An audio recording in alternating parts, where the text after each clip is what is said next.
साताऱ्याच्या कराड तालुक्यात 65 वर्षीय आजी रिक्षा चालवत असल्याचा एक व्हिडिओ समोर आलाय। मंगल आवळे असं या आजींचं नाव आहे। मुलाच्या संसाराला हातभार लावावा आणि स्वतः औषध पाण्याचा खर्च निघावा या उद्देशाने या आजी रिक्षा चालवतात। या आजीने मुलाकडून रिक्षा शिकून घेतलेली आहे। रिक्षा व्यवसायात त्यांनी आता पदार्पण केलेलं आहे आणि आपल्यासोबत आहेत आता 65 वर्षीय आजी। त्यांचं नाव आहे मंगल आबा आवळे। आजी, काय सांगाल, तुम्ही या वयात तुम्ही रिक्षा चालवताय आणि एवढ्या ट्रॅफिक मधून सुद्धा भोंगाट रिक्षा चालवताय, काय? रिक्षा चालवण्याची माझी इच्छा आहे। माझ्या मुलाचा माझ्या पाठीमागे खूप सपोर्ट आहे, त्याच्यामुळे माझी धाडस वाटली।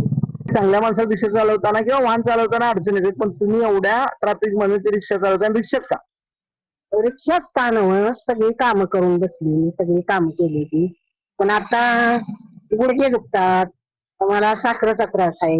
मग आता मी घरी बसूनच होती, मुलानं रिक्षा घेतली, मग म्हणलं काहीतरी दोन पैसे मिळवावं, त्याला काहीतरी हातभार लावावा, त्या हिशोबाने मी रिक्षा चालवायला लागली। काय नाही, करायला लागल्यावर सगळं सोपं होतं, पण करोस्तोवर सगळं अवघड वाटतं।